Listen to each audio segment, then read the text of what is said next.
Okay, we're live. Welcome everybody to the Azure and AI Show. Um, with me today is Joseph. Joseph is dialing in from Lagos in Nigeria. And we have Stephen over there in the UK. And myself, Frank Falvey, here in Cork in Ireland. We will have Dan Ray back with us shortly. Dan is going to do some stuff about the new TikTok on Windows 10 and Windows 11. And Joseph is going to do some stuff on, what was that again, Joseph? Yeah, it's going to be on Teams policy to allow streaming from Microsoft Teams to other platforms. Okay, cool. That could be a good, interesting one. I'd like to know that myself. And I have some stuff there on a AI framework as well. And we're streaming out to 6 platforms at the moment, 3 LinkedIn platforms and 3 YouTube. So reaching a lot of people. So Joseph, do you want to share your screen there with us and you can kick it off? Okay, I can do that now. And we have Amy just joined us. Hello. So Joseph Good evening. is going to share his screen there with us. Okay, cool picture. Yes, I'm sharing already. Confirm that you can. Just Yeah. Yeah, cool. See your screen, yeah. Hi, Ami. Okay. So, good evening, everybody. That is, if you're on the same time zone with me, or afternoon, morning to those in different time zone at this time.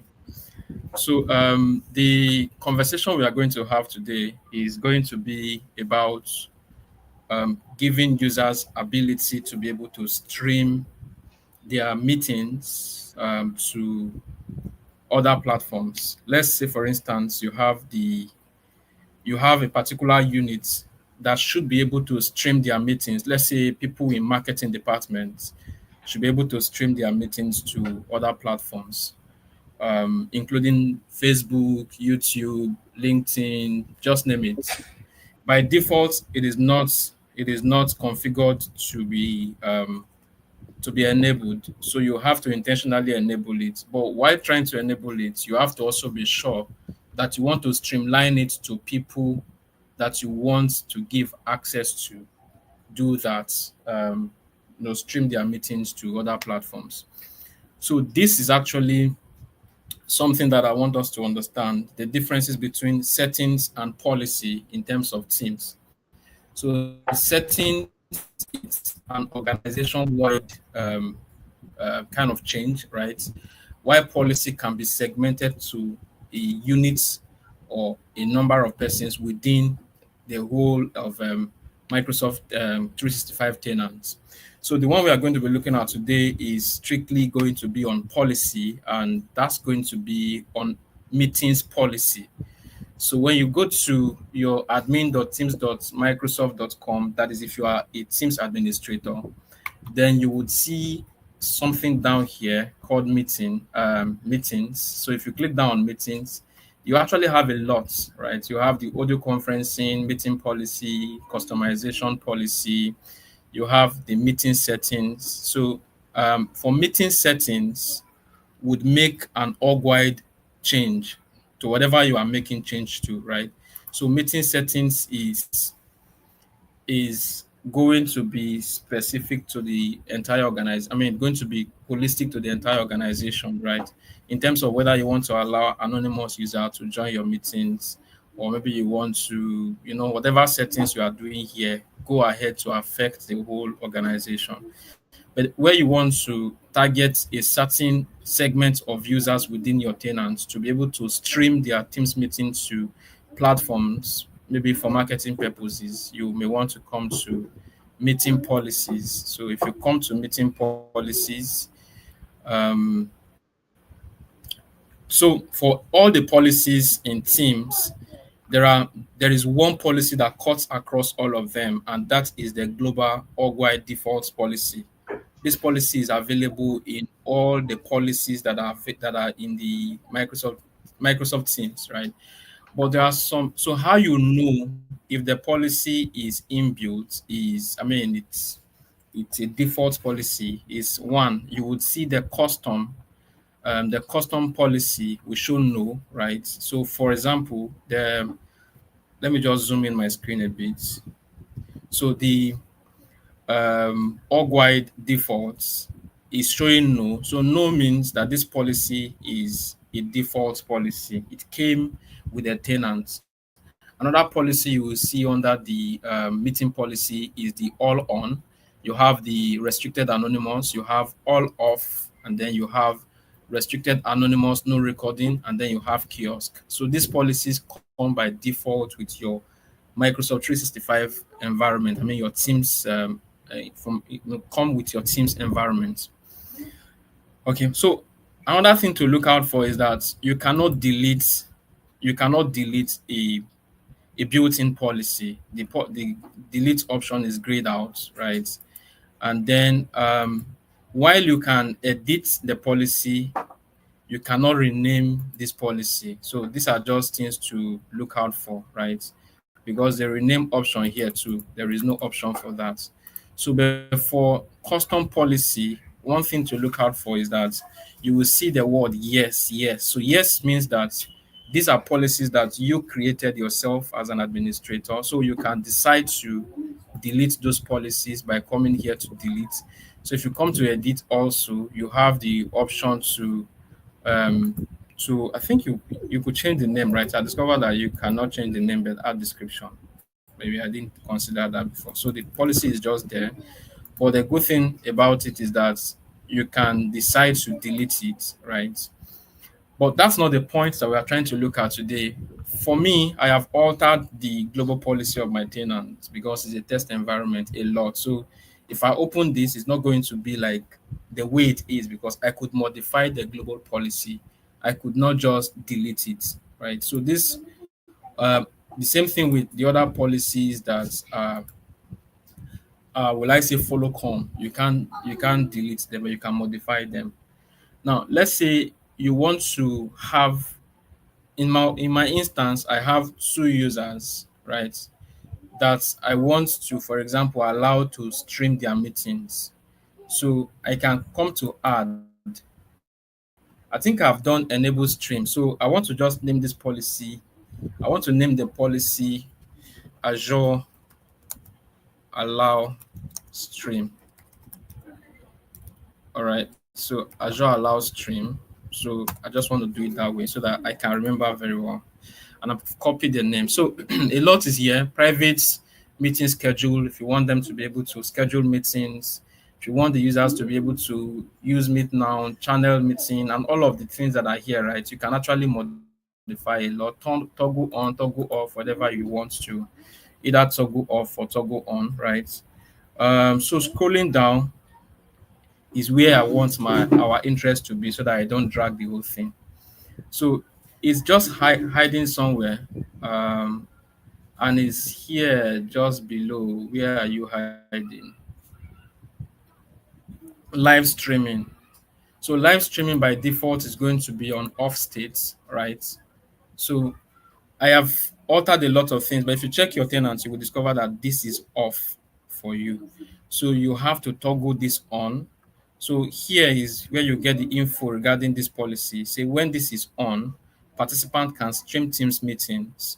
So that is on. Okay, so we're going to, and this is only one option here, RTMP. So the next thing is you're going to save, but this time, the fact that you are saving the policy does not automatically grant the policy to anyone. So we're going to search for that policy. Oh, it's just up here. So the next thing you do is now to assign the policy to, you can now come here, click on, just select the circle behind the policy, and then go to manage user. So you can do bulk assignments, but the instance we want to show now is to assign it to specific users. So if you do that, what you do is to search for the users that you are targeting. Let's say you want to run a test. I just want to put it in my lab rats. I hope I have that guy here in this tenant. Yeah, I'm bringing up lab rats.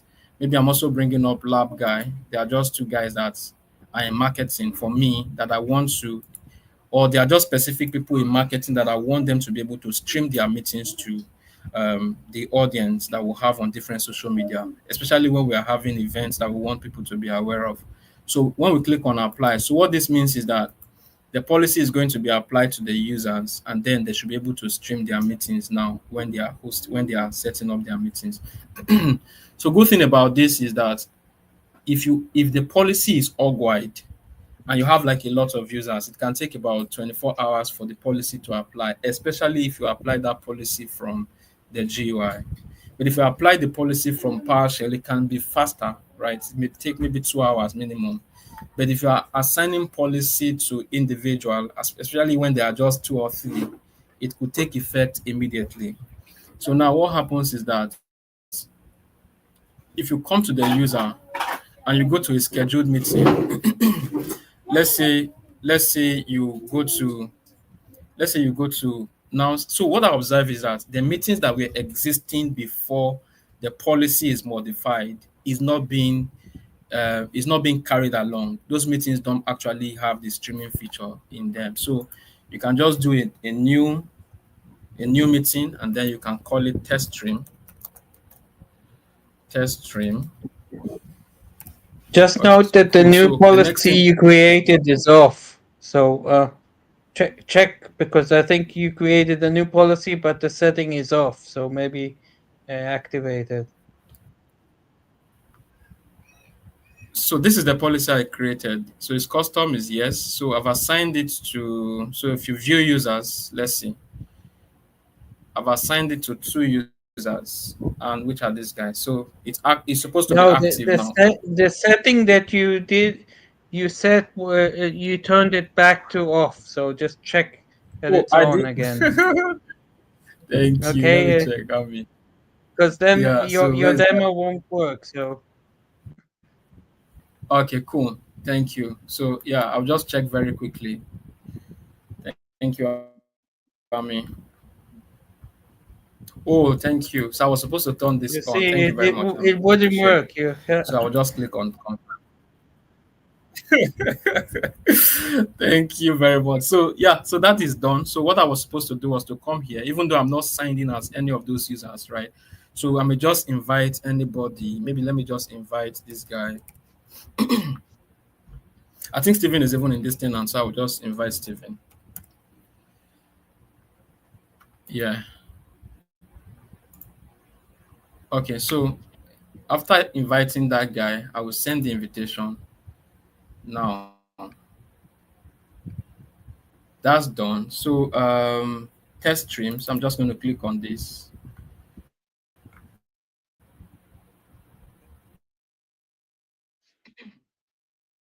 I think Stephen is even in this thing, and so I will just invite Stephen.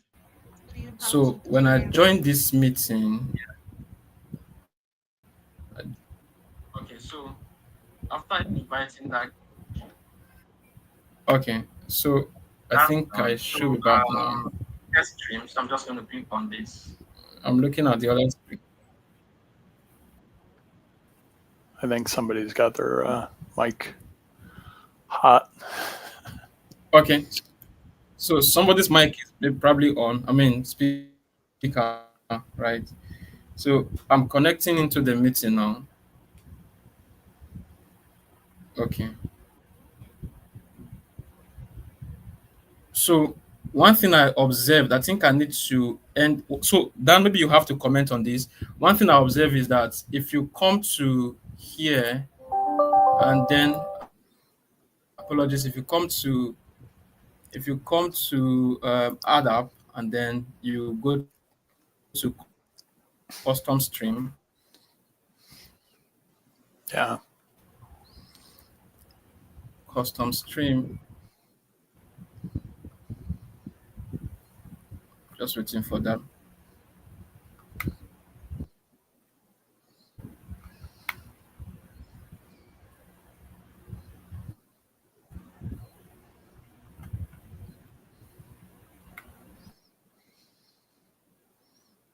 Thanks, Stephen. Opeyemi just made a comment. There we go.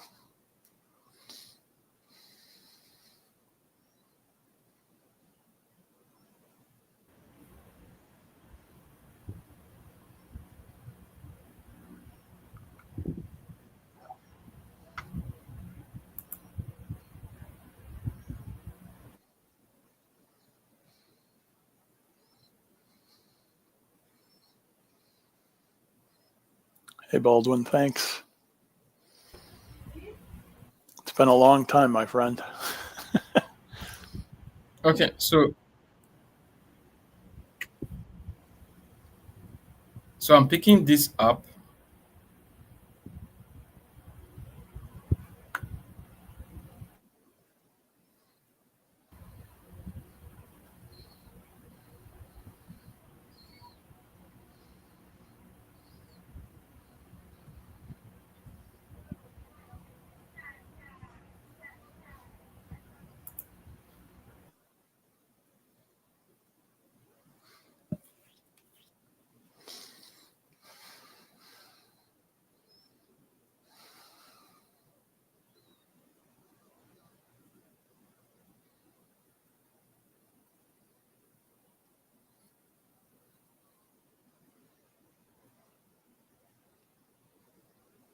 Here we go. Okay, so apologies, that was just trying to process, taking too long. So custom stream, just going to click on save.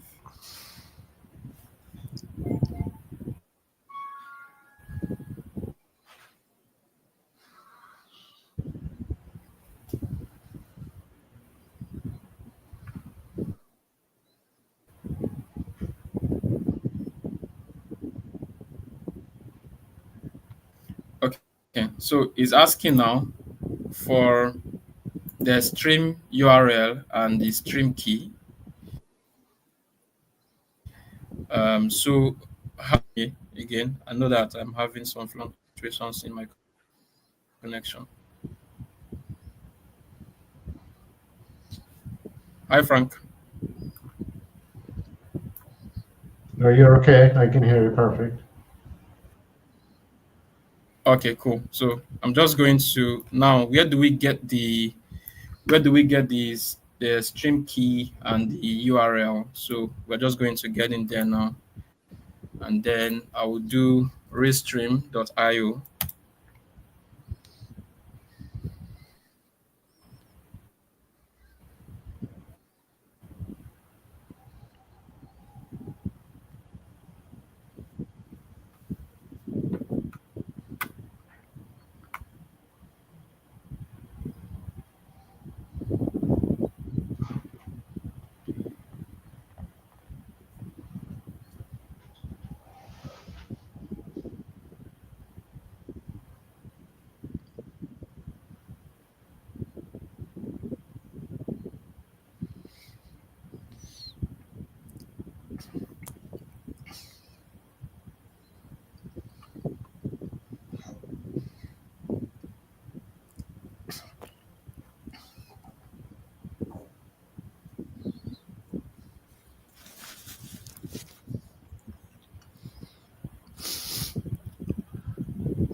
Okay, so we'll come here to say new stream.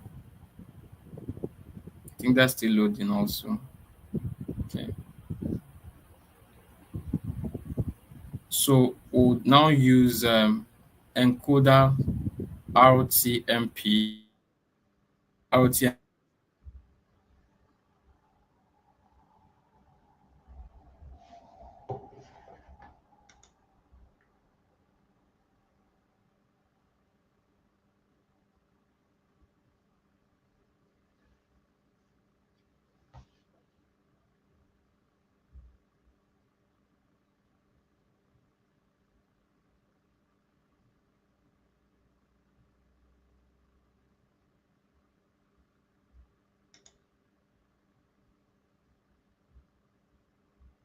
You're on mute there now, Joseph.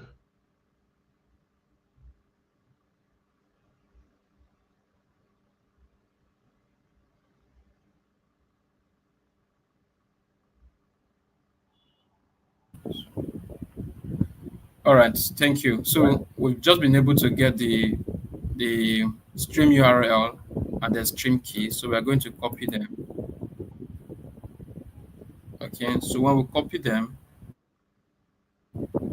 we bring them to Teams, and then we paste them. We paste that, and then we paste the key as well, right? So once we put these two, we can say start streaming, right? And that would take us straight to start streaming from here. I know that I'm having a bit of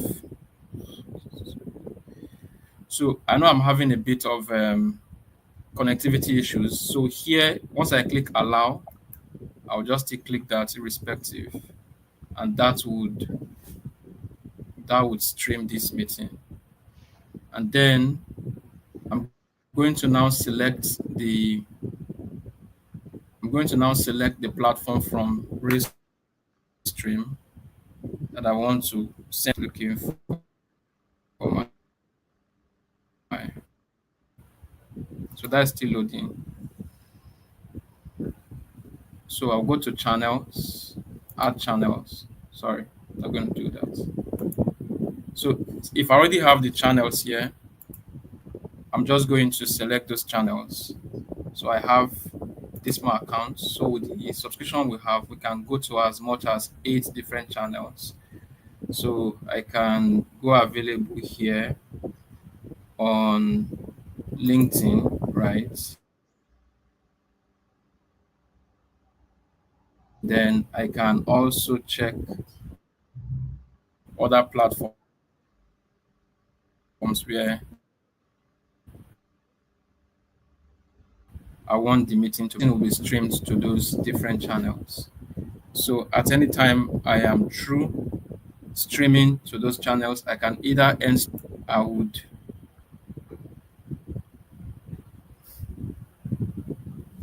I can just stop streaming from Microsoft Teams, or I can decide to toggle off each of those channels where I am streaming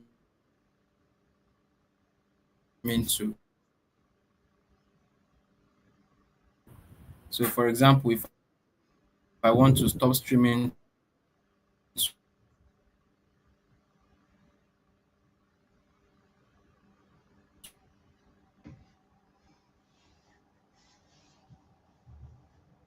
to LinkedIn, to other channels, I'll just do them one after the other. So I can stop it fully from here.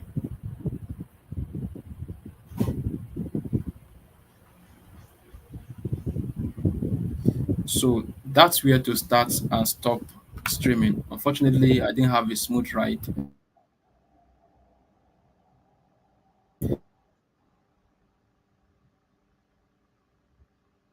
But really, you are going to either be able to toggle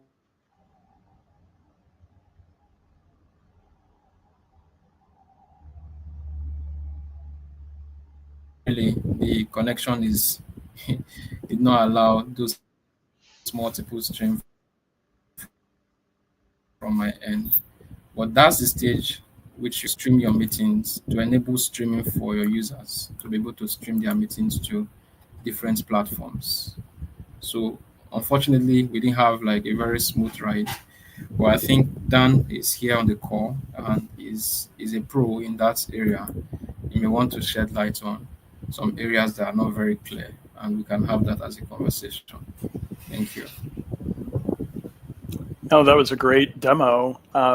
It might just be that you were using all sorts of bandwidth for this, and then you're trying to use other bandwidth for Teams and Restream. So I'm not sure what all was going on there, but sometimes resources or when I've had issues, there's not necessarily like with StreamYard or Restream. It's much easier if you're using the web-based version to make sure it's using your camera, use virtual backgrounds, has your name, aggregates all the comments, but there's cost to both Restream and StreamYard, and I believe only Restream at this point has this ability for it to target the multiple platforms. So in a situation where you share the account with a team, which is both in StreamYard and Restream, you have the ability to have multiple hosts, if you will, or moderators that configure it. I believe, Joseph, what we found out with the event you did with Seena is that because Teams is sending to Restream and then Restream is sending to everybody else, I think what happens is Restream doesn't understand when the active speaker switches, and that's why Seena's video wasn't showing up. I think that's why. But so she did not turn on our video. Seena didn't turn on our video. She only shared her screen. Yeah. Okay. Yeah, that would be the other reason. I wasn't sure if her video was on or not, but I think when I looked at the maybe it was the analytics or something, it looked like it was coming out of like your Teams environment, not necessarily the Teams meeting, where it could differentiate everybody's voice. I think the transcript showed up as all you, even when she was speaking. Oh. So that's the only downside I found, but it still had the transcript, right? Mm-hmm. What's the point of not streaming directly? Why would you use Teams? Do you want to get more people that will be in the meeting? Because the limitation? That's the main reason. Okay. So you don't have the 10 or 8 guests limitation, and you can do other things with sharing or features of Teams. But then depending on where you're streaming to, there's no connectivity back to Teams. So if we're all in Teams, we have to use both Teams and LinkedIn and Facebook and all these other platforms to watch for comments, or I don't think you can display comments easily like Frank's been doing.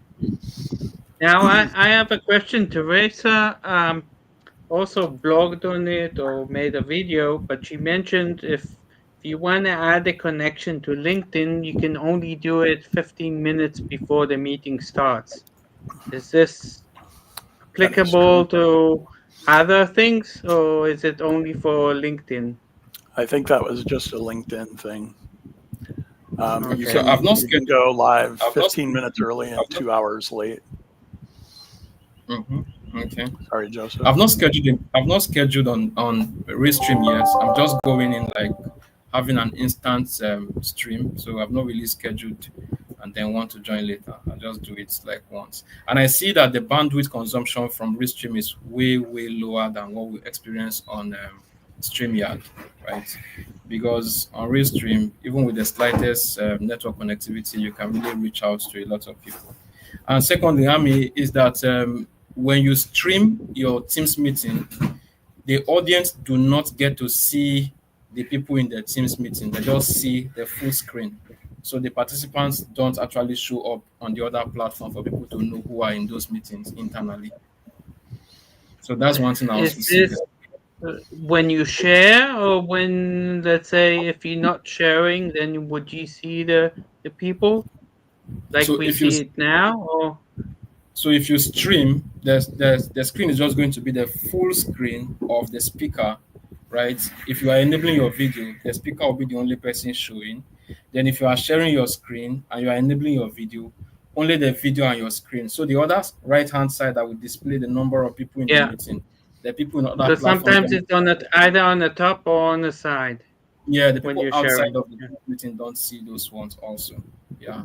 And also one of the Yeah. reasons why we have to do that meeting in Teams is because we also wanted to record that and have our co-pilot do the summary of the meeting for the students to have like a note to work with. So that's why we also had to go through Teams and bring it on. Joseph, have you tested the live stream from Teams? No, no, The I've not been. live, there's there's a possibility to stream. Well, not to stream, but just like there's types of meetings, so you can make a webinar, and you can Yeah, make live also events. Yeah. something that you uh, send the link to many people, and I think it's called a live event, if I'm Yeah, not live mistaken. events. I've done that before where you have to produce and then send live, Yeah, produce, you send. have like all kinds of. Yeah, I know that.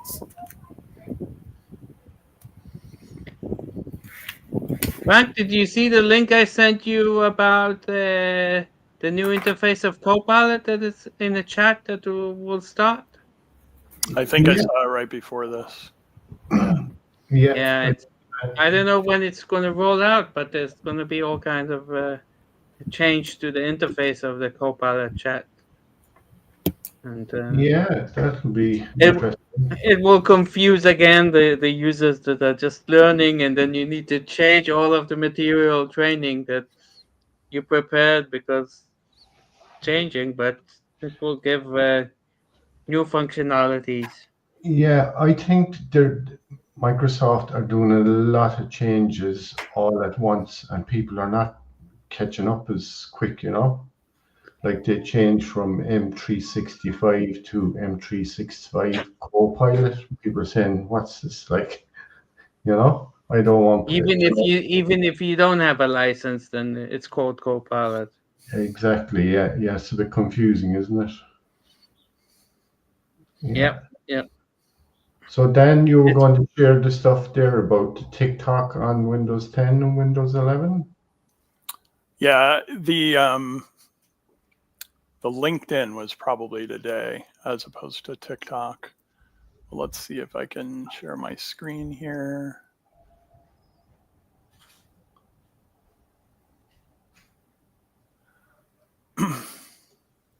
Yeah, we have your screen there now.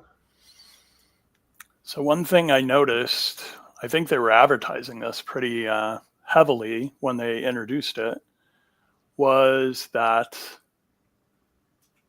the Microsoft Store for apps had a LinkedIn app. So instead of acting and accessing your LinkedIn from a web page, you can actually open an app that you can install. What I found with this app after some troubleshooting,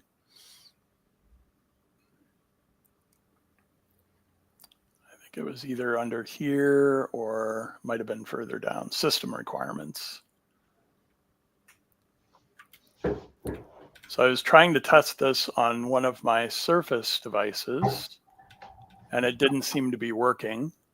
And the reason for that was it only works on Windows 10 or higher on architecture 32-bit or 64-bit, similar to the TikTok Live Studio, right, Frank? We talked about that and how I was potentially able to stream this over to TikTok. We might be able to RTMP over to TikTok once we have an account that has enough followers and they enable that feature. But these were features that I found within the LinkedIn app once I was back on a Windows 64-bit computer. And one thing that I noticed was this then becomes just another window or app, so I can switch between the LinkedIn app, my browser, StreamYard in a browser, Teams. I have WebEx running in the background, as well as Copilot. So instead of this just being a tab in a browser, it shows up as a full app. And Ami, to your point, if I go down to the Azure and AI Show messaging thread, I can open the Copilot information that you sent. And so anything that's external to LinkedIn, like StreamYard, will open up in the browser. Exactly. Yeah. So certain types of things can be self-contained, like watching videos or viewing your messages, seeing your notifications, those types of things. But anything that's actually a separate link or a separate application would then take you over to a browser window to see that content. The other thing I discovered fairly recently, and it's been more prevalent on the browser version than the mobile version, but it started showing up for me on the mobile version. If I go to my friend Jeremy Neal here, and I take a look at his profile, he does a voting every Saturday morning, our time in the United States. And I think he's in central time zone, so same as I am, and it's usually around 8 or 9 that he starts his posts. Besides reposting with comments, which I can do to draw attention to his post, one thing that LinkedIn has started to do is they are now listing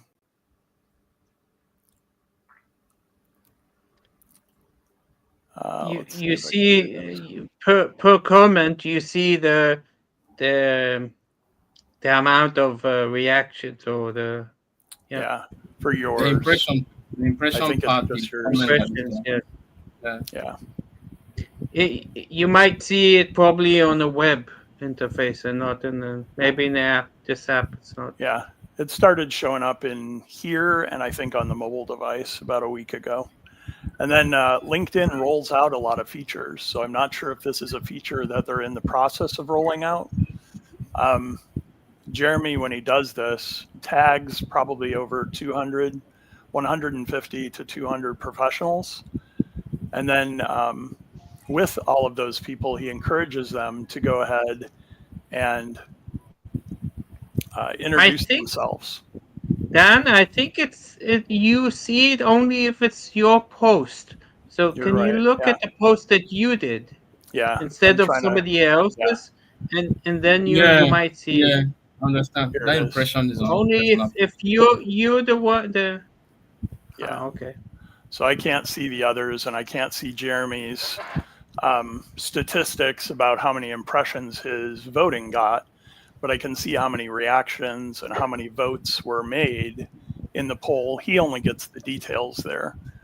But with a comment, you can now get your impressions, and this would also affect your profile information from a standpoint of how many impressions you've had for the week. And something that goes viral or that doesn't have literally hundreds of comments might be more popular than something else. So that means it is your own comments on someone else's post that you can see the impression. That's what it means, right? Yeah. Oh, okay. And I'm not sure if they've rolled this out to everybody, and I'm not sure if they've rolled it out to everybody on the mobile app, but it started showing up for me on the mobile app like a week ago. And it showed up in the browser version and this version maybe a month ago. Okay, so that means that the impression on this post is going to be counting for your own profile. Is that what it means? Yep. So weekly, when I go to my profile and I look at my post impressions, that 136 or so is factoring in along with everything else that I've posted or everything else that's happened here on Saturday so far. And then this is an international calendar, so midnight over in Europe is when the clock goes to another day. So typically around 6 or 7 p.m. my time, I get another 24 hours. And it gives me the statistics for each day of the week. And then it's a typically rolling 7-day window, but you can change it to other impression windows. So I can do 365 days. I can do custom. So if I'm trying to figure out what I saw from folks viewing my content in January, I can get that information by doing a January 1st to January 31st type of range. I think that might be a premium feature, the custom filter, but I'm not 100% on that.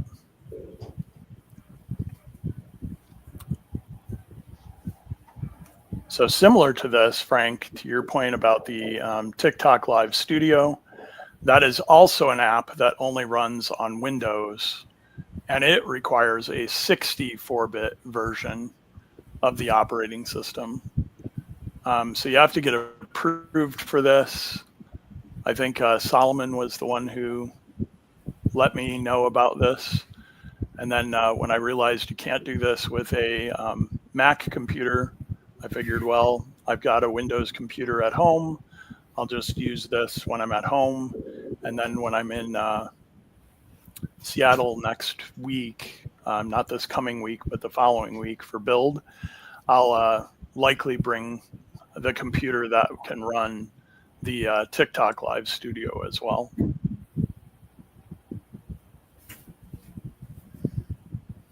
So that's it for me. Okay, cool then.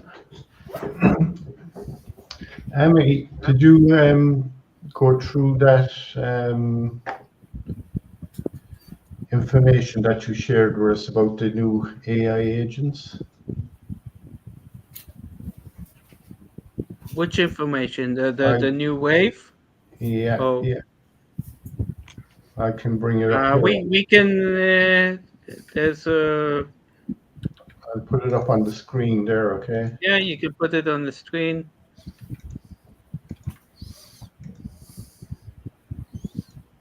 You see that there? Yep. Mm-hmm.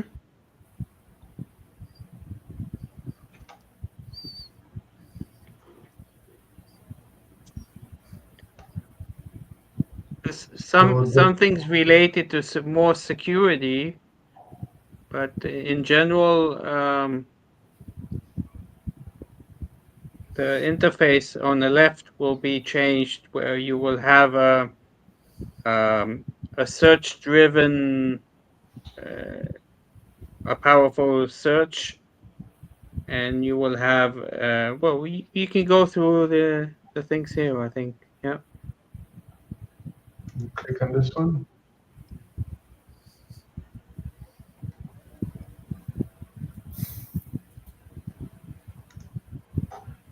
So it's kind of more the security, you reckon, that they're focusing on, and the Copilot licensing, the agent life cycle, and metering controls. I presume that's kind of pay as you go, isn't it? I think somebody was saying that it was free, but I'm not 100% whether that is free. I don't know if that page talks about how the licensing works for it. Yeah, I pay as you go is more consumption. I think the they provide most of the security reports part of the Copilot, unless it's a specific Copilot for security. But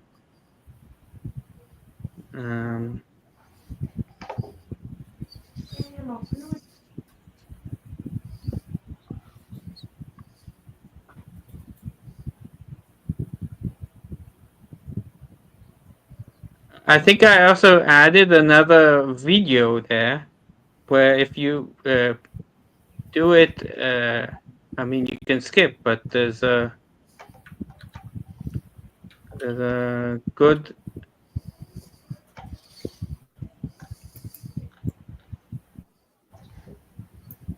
If you look at in the link, there's also a video link. I think I added where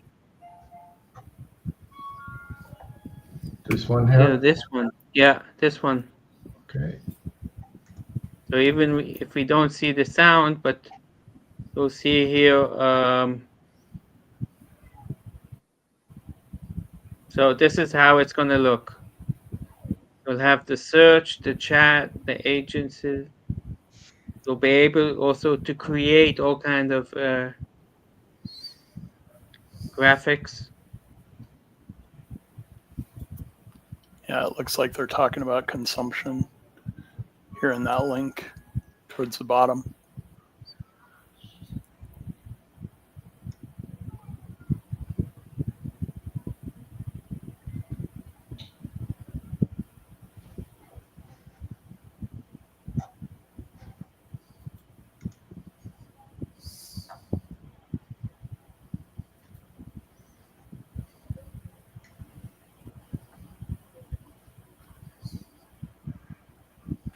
And there's two new agents there, analysts and researchers.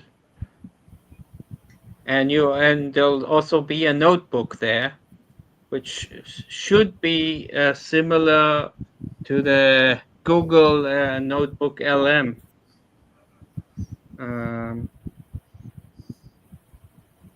You'll also be able to go to a document and ask it to. It will make an audio summary of the document.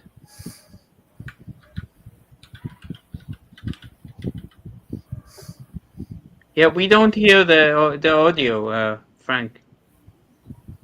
If you have the possibility to share also the audio, then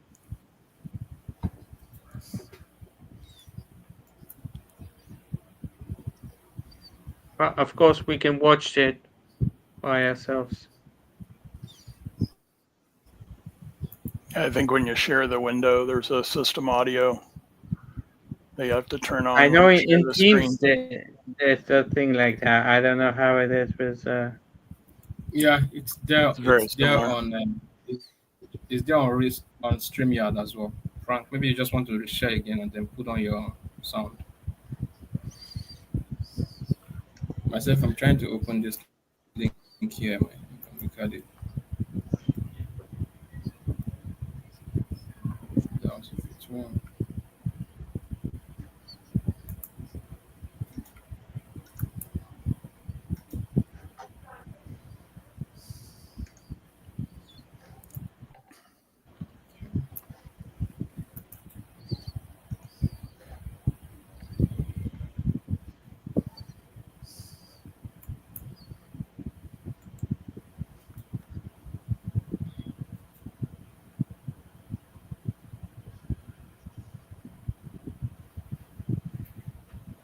So were you saying to change the settings on the sound then, is it?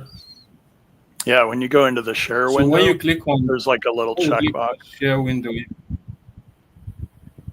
Okay. Present. Yeah. Yeah. Share slides in PDF or video file. You can share like the window, but there's a checkbox in there to share system audio when you click on it. Share screen. Okay.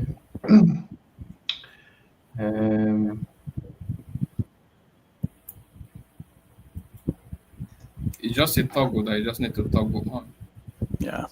Okay, so toggle also share audio, yeah? Yep. That's it. Let's see.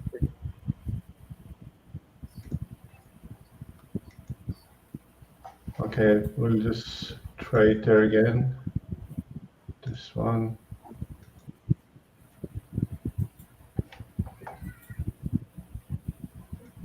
No, we don't hear the audio, but never mind. Yeah. It might be like a split audio. Like, are you using a mic versus your system? Yeah. It might be confused about what the system audio should be coming from. Like sometimes if you had a headset, it's a little easier because it's the same audio source as opposed to different for the mic and different for the speakers. Yeah, so we may have set that up some other time. Yeah. But I came across this slide here. It's on adoption.microsoft.com. So it kind of gives you the Microsoft 365 framework. So I'll just show a bit of that.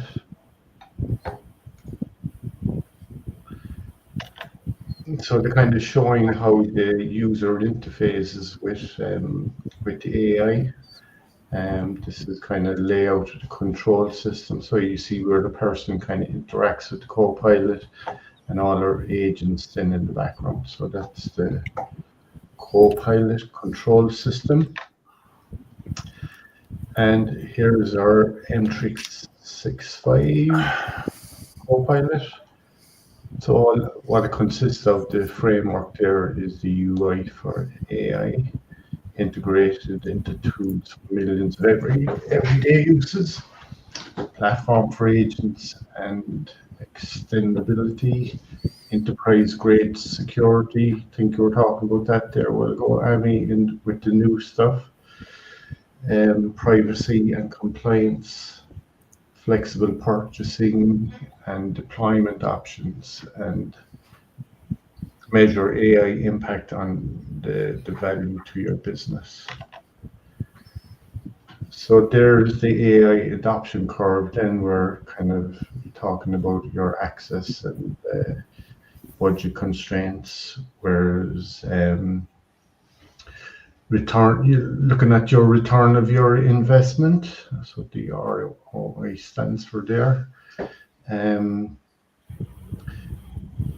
To realize really the value of AI to your business, really, and then governance there, like delivering secure and compliance while managing agents. Like you can't give everybody across your organization to be setting up agents whenever they want willy-nilly. So that's the governance side of things.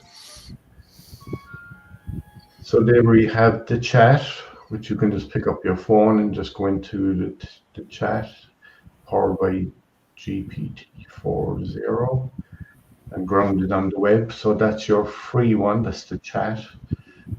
That's where a lot of people are getting confused about.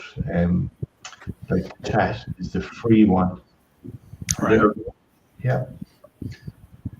And the agents, then this one in the middle, this one you have to have a license for it. It's Copilot Studio. And you can either have it integrated or you can pay as you go. And the other one, then the IT controls, that's kind of enterprise data protection and management.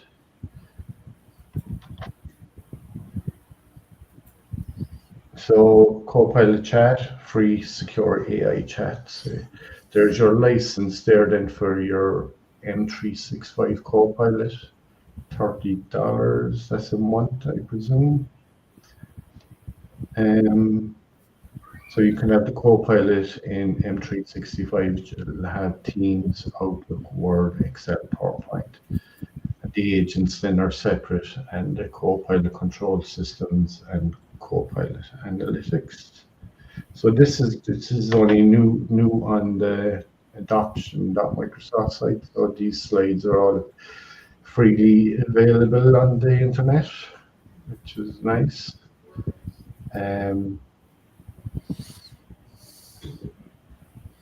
So just to give you kind of an overview of that, it was kind of a bit late to start the whole thing.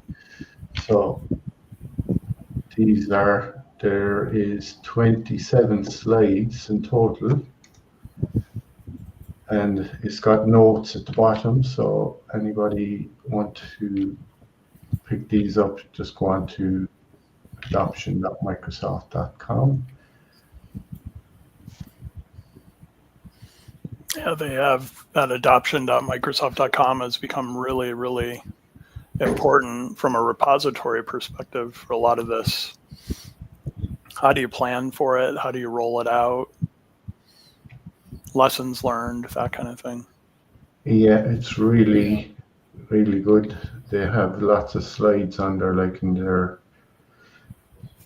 super cool, colorful, lot of information in there. And even if you can see on my screen, it even gives kind of speakers notes down the bottom as well. Right. Tell you all about the different stuff, which is good.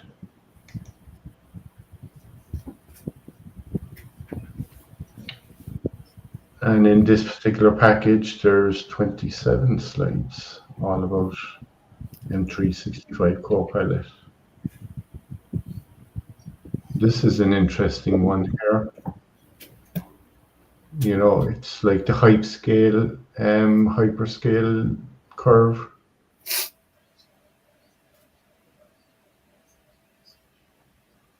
So it's going from deployment to usage at the bottom, the adoption,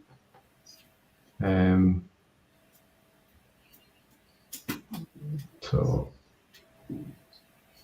the value here on the left, and then the time. So it's increasing all the time going forward. Here they have layout of the foundation of continuous learning and intelligence, progress of AI skills. So they're really giving a lot of information on it, really, aren't they? And it's not really complicated. It's straightforward.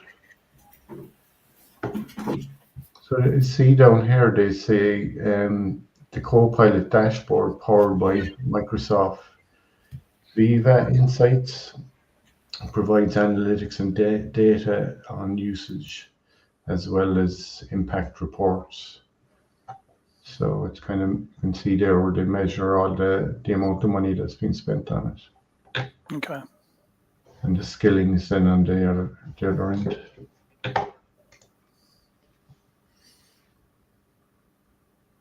So this is about the technical readiness.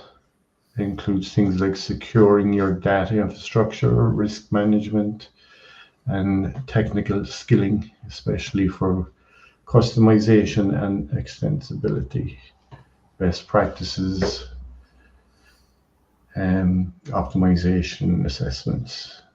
Yeah. So here they're kind of telling you how to get ready, onboard and engage, deliver impact and extend and optimize. And there's lots of information below that. Perform Microsoft 365 Copilot optimization assessment, right? So it's kind of, we were talking there earlier about understanding licenses. So they've kind of got a section here on it about understanding current licenses, understand identity management, understand current collaboration tools, understand current data locations, uncover opportunities to implement data security measurements and improve data security posture to optimize users' experience. Just see if they give some more about the licenses.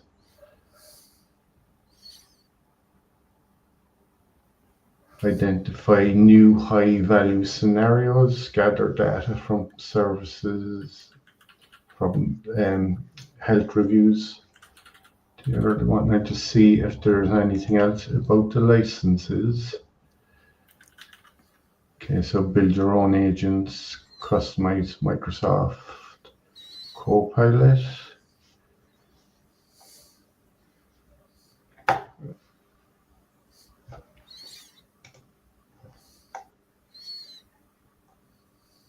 So maybe we might get more. These are kind of industry leaders that are actually using Copilot now. Like, so there's some of the good ones like Lumen Technologies there. They're the ones that do all the fiber optics for all the data centers. So they're the National Health Service in the UK, Vodafone, Gen.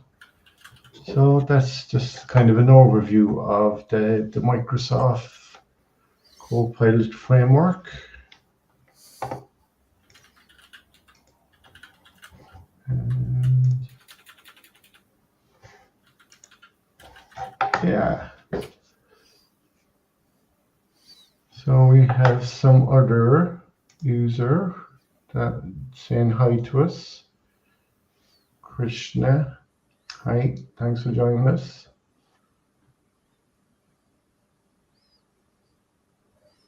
That's awesome. Yeah. So a lot covered there today. From agents to Teams to TikTok to LinkedIn.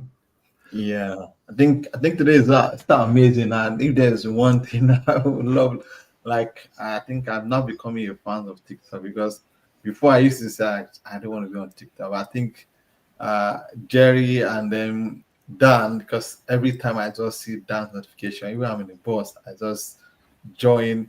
I think it's becoming fun now. I think TikTok is fun. Yeah, because at times you need that, those time of relaxation, just need to relax yourself, and you have a lot of things to do on TikTok. Yeah, it's fun. I didn't see this in Teams, Frank, but somebody did a demo of this in the Azure portal. Okay. Yesterday for the Global Azure Day in Chicago. Many of those 3 days were either this week, prior to Friday, or today, I think, is the last day of the Global Azure 2025. So I sent a demo of Copilot in the admin center. And I guess we could ask, what is the licensing needed to use this?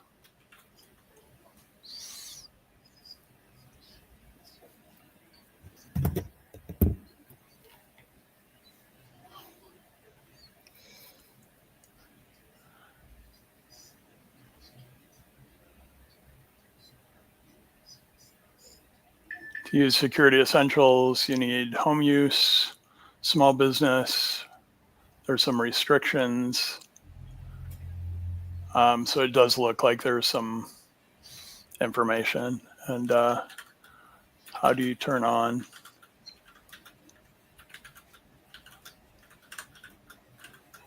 Live streaming. I haven't tried this. But I wonder, even though it's not in Teams, I'm guessing that it probably has the ability to go find, go find where I need to go. This would be neat if it works. Yeah. Policy, live stream mode. Yeah, that's it. Turn live stream mode policy on. Yeah. Exactly. Yeah, cool. Wow. So, which of the browsers do you use? That should be Edge, right? Yeah, that's Edge. Okay. This computer, I think, just has Edge on it. This is dual boot between Windows 10 and Windows 11. So I've been doing a lot of tests on Windows 10 and Windows 11 on this computer, just because it's got a big enough hard drive, and it shipped with Windows 10. So I've been telling it, don't upgrade the Windows 10, and then I have dual boot when it starts up to choose whether I'm in Windows 10 or Windows 11, so I can test things and make sure things are working in both, or if there's any quirks. Okay, cool.